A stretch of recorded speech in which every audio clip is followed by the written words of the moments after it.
The deep blue waters of Naria trembled as massive metal beams tore through the coral cities below. Elder Valthera pressed her webbed hands against the ancient communication device, her skin glowing with faint blue light as fear coursed through. Her body, around her, the beautiful underwater city of Shalmarin, crumbled piece by piece. "The signal must reach beyond our world," she whispered in her people's musical language, even as the terrible machines above continued their work. The Dominion had come 6 months ago, and now only 3 cities remained of the once great Cathara civilization. The machines were methodical in their destruction. They did not kill for sport or anger. They simply took what they needed. The rare minerals in Naria's ocean floor were valuable to them, and the Cathara were merely obstacles to be removed. Elder Valthara had watched helplessly as her people's songs fell silent. One by one, her daughter Naria swam up beside her, her own light flickering with exhaustion. "Mother, the deep chambers are failing. We must go to the trenches with the others." Valthera shook her head. "I will not abandon this task. Someone must know we existed. Someone must know we tried to defend our home."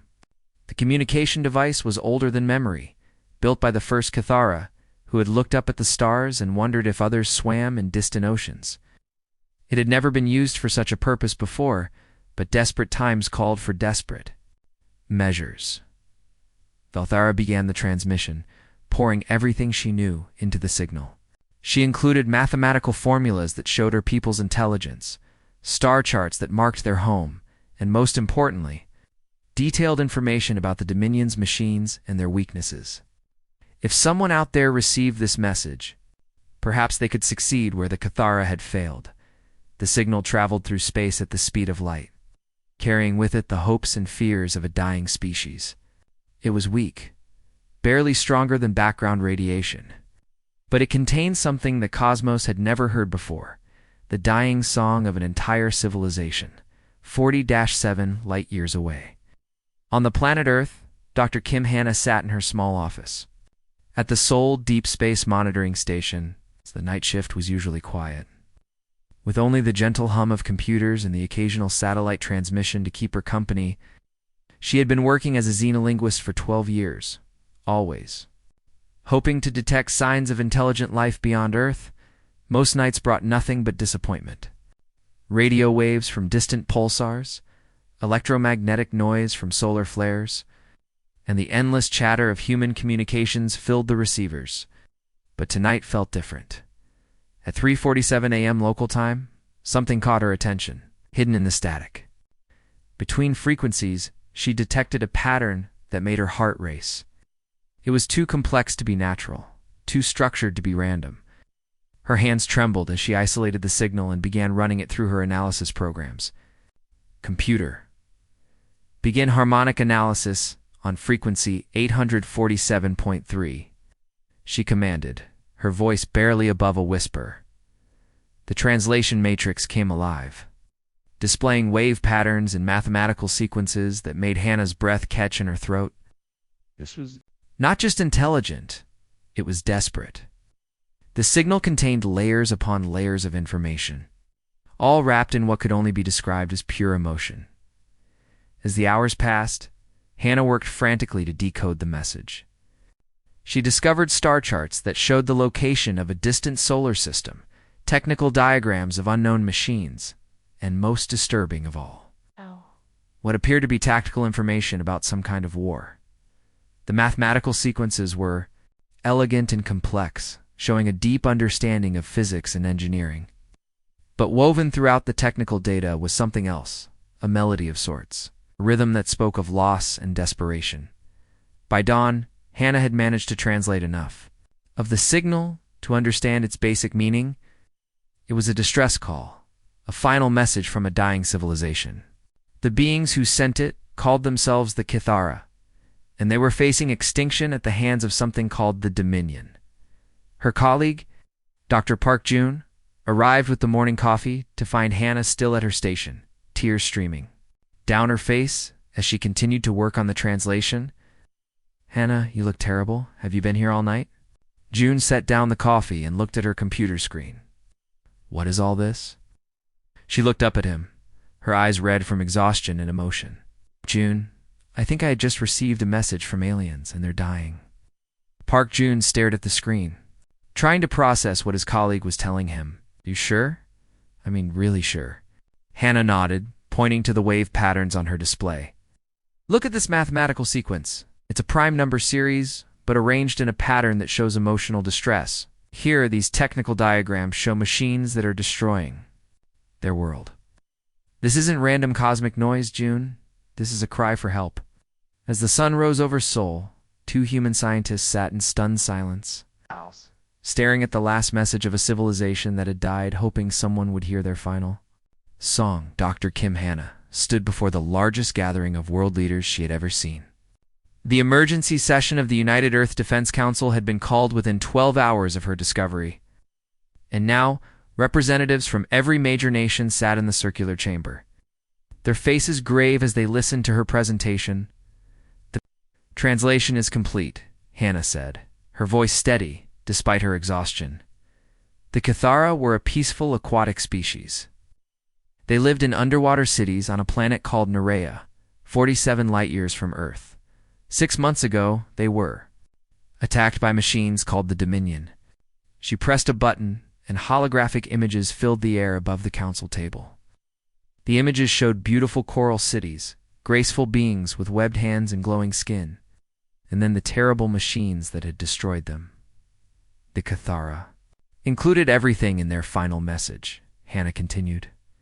Star charts showing the location of their world, technical specifications of the Dominion machines, and most importantly, their weaknesses. They died hoping someone would receive this information and perhaps succeed where they had failed. Admiral Lee Soo-jin, the head of Earth's combined military forces, leaned forward in her chair. Dr. Kim, are you telling us that an entire civilization was wiped out by these machines? Yes, Admiral. The message suggests that some Cathara may have survived in the deepest parts of their oceans. The Dominion machines seem to have difficulty operating at extreme depths. President Zhang Wei of the Pacific Alliance spoke next. This is tragic, but what can we realistically do? This planet is nearly 50 light-years away. Our fastest ships would take decades to reach it. Dr. Choi Min-ho, Earth's leading expert on alien technology, stood up from his seat. Actually, Mr. President, we do have options. The experimental faster-than-light drive we've been testing could make the journey. In 3 months, it's never been used for such a long distance, but the Cathara's technical data might help us improve it.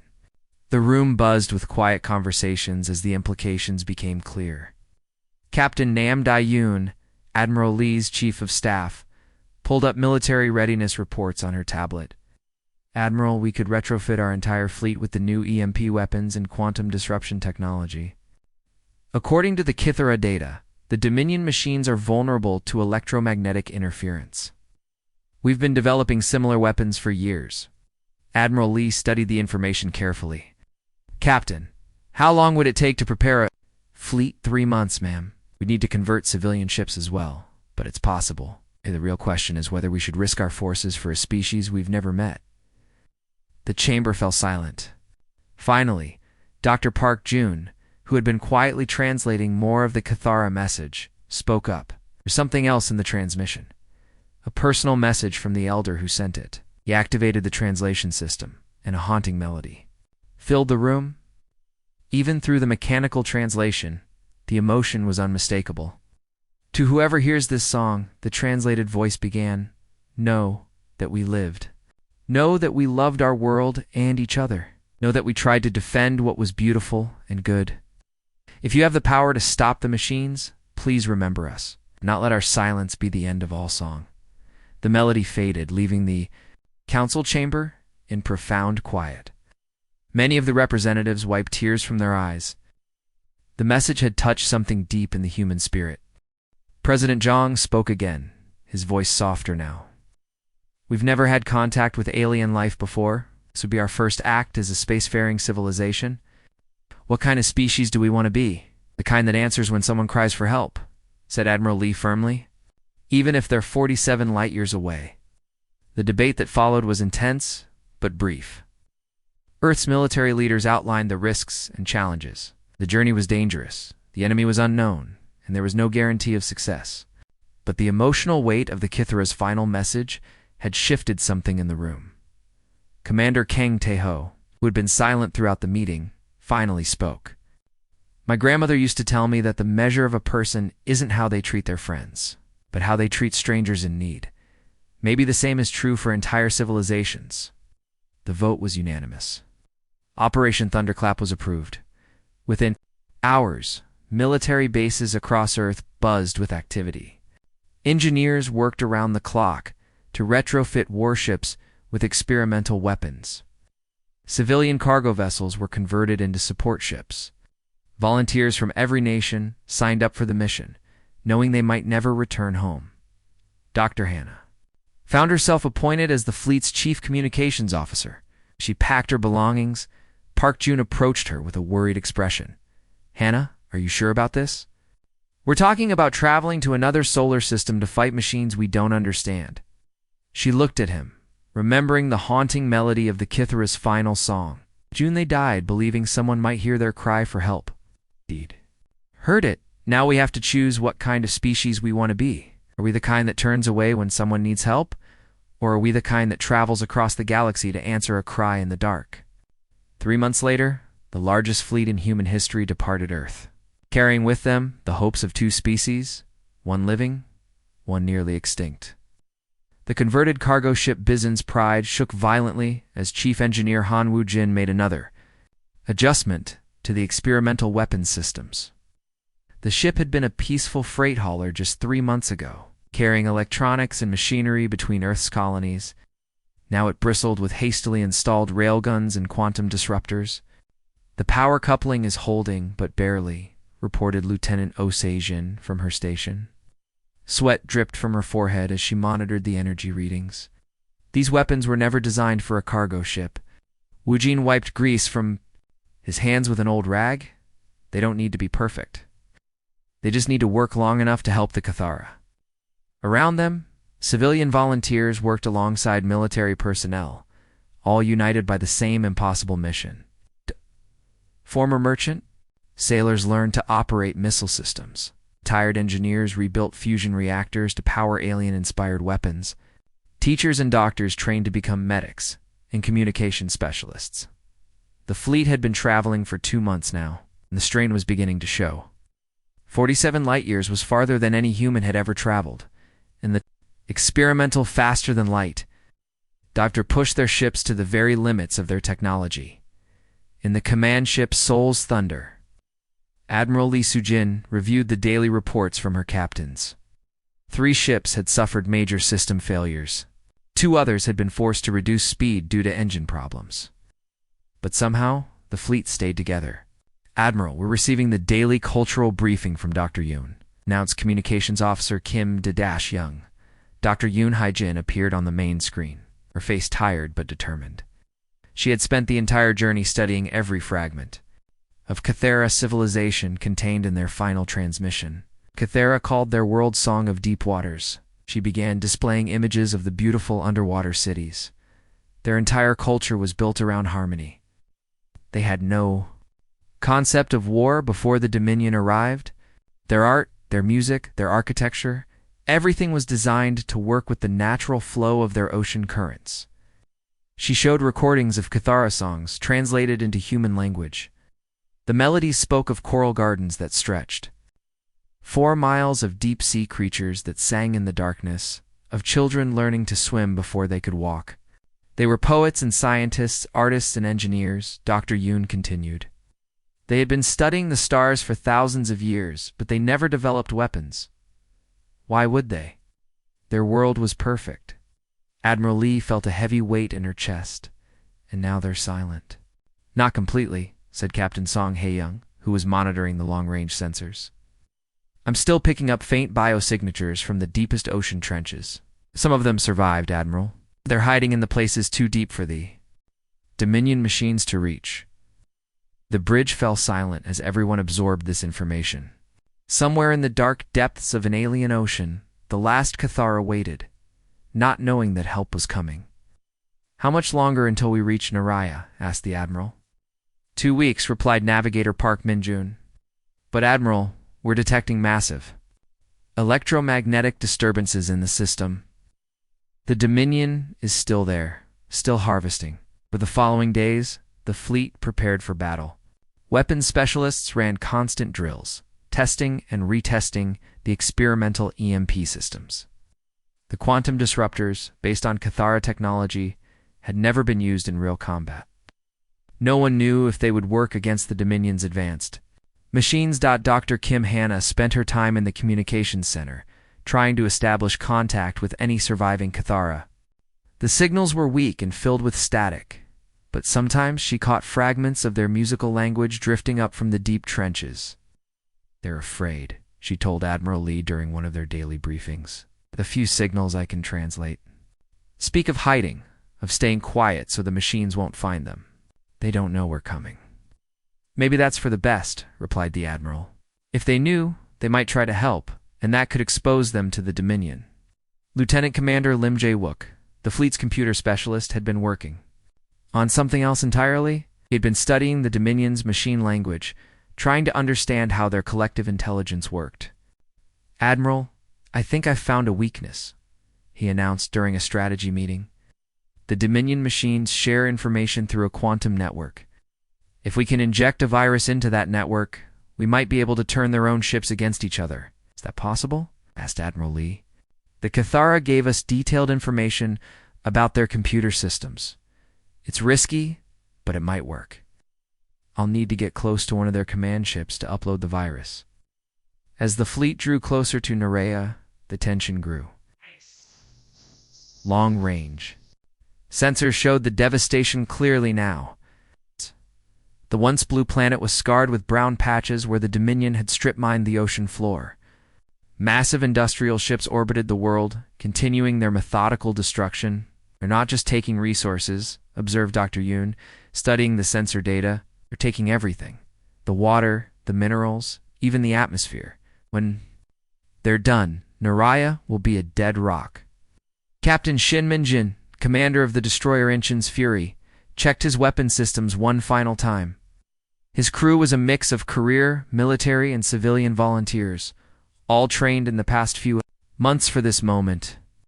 "Sir, we're detecting movement in the Dominion fleet," reported his tactical officer. "They've noticed our approach." Admiral Lee's voice crackled over the fleet communications. "All ships, this is Fleet Command. We've traveled farther than any human has ever gone. We're about to fight an enemy we've never faced, for a species we've never met. But we're here because someone cried for help in the darkness, and we heard them." The fleet emerged from faster-than-light travel at the edge of the Naria system, their weapons powered and ready. The war to save the Cathara was about to begin. The Dominion's sensors detected the human fleet exactly 3 seconds before the first wave of EMP torpedoes struck their outer perimeter ships. The Machine Collective had been harvesting Naria for 6 months without interruption, algorithms calculating the most efficient methods of resource extraction. They had no protocols for this situation, an unknown species attacking with primitive but devastatingly effective weapons. "All ships, execute attack pattern Delta 7. Admiral Lee Sujin's voice echoed across the human fleet communications. "Remember, we're not here to conquer. We're here to save what's left." The Soul's Thunder dove toward the largest Dominion harvesting platform, its quantum disruptors charging with a high-pitched whine. The experimental weapons had been tested in simulations, but this was their first real battle. Chief Weapons. Officer Ko Yujin watched his targeting display with intense concentration. Target locked, Admiral. Firing quantum disruptors. Blue energy beams lanced out from the human flagship, striking the Dominion platform's central processor. The machine's perfectly organized surface erupted in sparks and twisted metal as the quantum field disrupted its molecular structure. The platform listed heavily to one side, its harvesting beams flickering and dying. "Direct hit," shouted Yujin. "Their shields can't stop the quantum weapons." But the Dominion was already adapting. Their remaining ships began to shift formation, their black hulls rotating to present better angles against the human attack. Plasma cannons emerged from hidden ports, filling space with deadly energy. Captain Shinmin-Joan guided his destroyer Inchin's Fury through the plasma fire, his crew working frantically to keep their improvised weapon systems online. The ship had been a cargo escort just months ago, but now it danced between the massive Dominion vessels like a fighter. "Sir, they're targeting our engine systems," reported his tactical officer, Ensign Bei Genesio. "They're trying to disable us, not destroy us." "Then they don't understand humans very well," Minjan replied grimly. "All power to forward weapons, we're going in close." The Inchin's Fury accelerated toward a Dominion cruiser 3 times its size, dodging plasma bursts and missile swarms. At the last possible moment, Minjun ordered a full spread of EMP torpedoes directly into the enemy ship's main processor core. The explosion lit up the darkness of space as the Dominion cruiser's systems overloaded.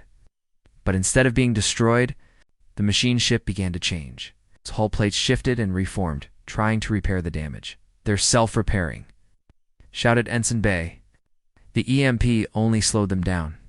Meanwhile, far below the battle, Captain Song Hae-young piloted her specialized submarine Jeju Current through the poisoned waters of Naria's deepest trenches. The ocean around her was a sickly green color, contaminated by the Dominion's industrial processes. But her sensors were picking up life signs in the deepest parts of the ocean floor. "Contact established," reported her communications officer, Lieutenant Nam Dayun. "I'm getting responses from the deep trenches. They're weak, but they're definitely Cathara." Through the murky water, Hae-young could see the faint blue glow of bioluminescent beings moving in the darkness. The surviving Cathara were hiding in caves and underwater canyons, places too deep and dangerous for the Dominion machines to reach. "Beginning emergency evacuation," she announced. "Tell them help has arrived." Above them, the space battle raged. The human fleet was taking heavy losses, but they were learning fast. The Dominion machines were powerful, but predictable, following tactical patterns that human commanders quickly began to recognize. Commander Kong Taeho, leading a squadron of converted civilian ships, discovered that the Dominion vessels had blind spots in their sensor coverage. His ships began attacking from unexpected angles, using their smaller size and greater maneuverability to stay ahead of the enemy targeting systems. "They think like machines," he reported to Admiral Lee. "They're efficient, but they can't improvise, like we can." The tide of battle began to turn when Lieutenant Commander Lim Jae-wook successfully infiltrated the Dominion network. His modified shuttle had gotten close enough to the enemy command ship to upload his virus, and now the effects were spreading through their quantum communication system. "It's working," he shouted over the comm system. "The virus is making them see each other as enemies." Across the battlefield, Dominion ships began firing on each other as the virus corrupted their identification systems. The perfectly coordinated machine fleet descended into chaos as their own weapons turned against them. Admiral Lee seized the moment. All ships focus fire on the command vessel. Now, while they're confused, the human fleet concentrated their attack on the massive Dominion command ship, a kilometer-long vessel that had been coordinating the harvesting operation. EMP torpedoes and quantum disruptors hammered its hull. While the virus continued to spread through its systems, inside the command ship, the central AI struggled to maintain control as conflicting data flooded its processors. The virus was simple, but effective. It convinced the Dominion machines that every other ship in their fleet was an enemy target. "Their command ship is going dark," reported Captain Yujin. "All Dominion vessels are losing coordination." The final phase of the battle was swift. Without their central command structure, the individual Dominion ships became easy targets for the human fleet. One by one, they were disabled or destroyed, their harvesting operations grinding to a halt. As the last Dominion ship drifted powerless in space, Admiral Lee allowed herself a moment of relief. The battle was won, but the real work was just beginning. Somewhere in the depths of Naria's oceans, the last survivors of an ancient civilization were waiting to be saved. "All ships begin rescue operations," she ordered. Right. It's time to answer their call.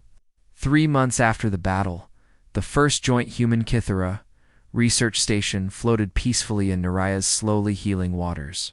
The ocean, once poisoned, green by Dominion industrial waste, was beginning to show patches of its original, deep blue.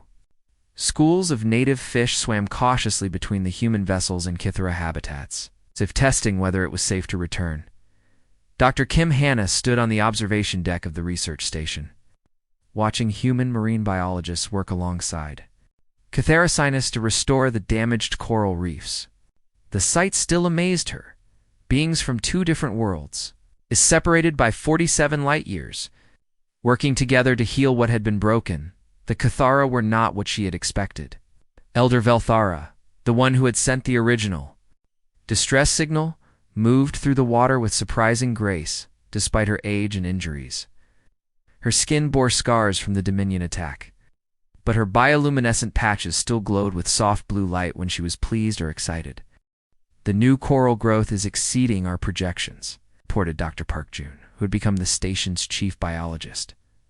"The Cathara's restoration techniques are incredible. They're not just replanting coral, they're singing to it," and I nodded. Still fascinated by the discovery that Cathara cultivation methods involved complex harmonics. Her songs could encourage plant growth, frighten sea creatures, and even help repair damaged ecosystems. It was science and art combined in ways humans had never imagined.